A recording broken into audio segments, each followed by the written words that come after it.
क्या आपने कभी सोचा है कि एक छोटा सा फैसला आपकी जिंदगी बदल सकता है? आज की इस वीडियो में मैं आपको ऐसी कहानी सुनाने वाला हूं जिसे जानने के बाद आपकी सोच हमेशा के लिए बदल जाएगी। एक विशाल समुद्र के बीच जहां आसमान और पानी एक साथ मिलते हुए सपनों जैसा प्रतीत होता था, एक जहाज समुद्री सपना अपने सफर पर निकला। ये कोई साधारण जहाज नहीं था। इसका मकसद सिर्फ यात्रियों को एक जगह से दूसरी जगह पहुंचाना नहीं था, बल्कि उनकी जिंदगी में ऐसा बदलाव लाना था जिसे वे कभी भूल न सके। जहाज और उसके यात्री। जहाज पर हर यात्री अपनी अपनी कहानी लेकर आया था।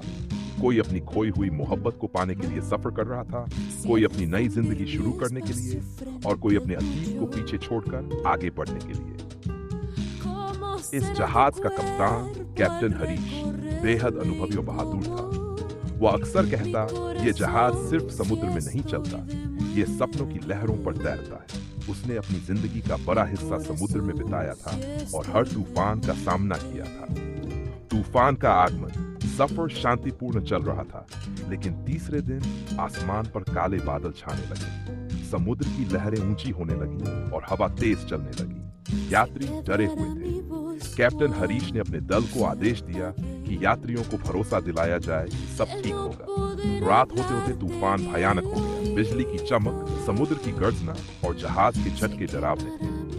लेकिन हरीश ने तय कर लिया था कि वह अपने जहाज और यात्रियों को इस तूफान से सुरक्षित निकाल लेगा। यात्रियों का डर। जहाज के एक कोने में एक छोटा बच्चा जिसका नाम अली था, अपनी माँ से डरते हुए बोला, माँ, ये तूफान हमें खा तो नहीं जाएगा? उसकी माँ ने मुस्कुराते हुए कहा, बेटा, तूफान हमेशा के लिए नहीं आते, वे आते हैं और चले जाते हैं। उसकी माँ की ये बात पूरे जहाज के यात्रियों के दिलों को छू गई। हर कोई प्रार्थना करने लगा और कैप्टन हरीश पर भरोसा किया। सूरज की पहली किरण।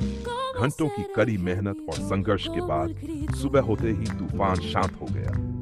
सूरज उगाया और समुद्र फिर से शांत हो गया। यात्रियों ने राहत की सांस ली और कैप्टन और उसके दल को दिल से धन्यवाद दिया। जहाज समुद्री सपना अपनी मंजिल तक पहुंच गया, लेकिन इस सफर ने हर यात्री के दिल में एक नई उम्मीद, साहस और सपनों को जगाया। यह सफर उनके लिए केवल एक यात्रा नहीं था, बल्कि जीवन को नए नजरिए से देखने का अवसर था।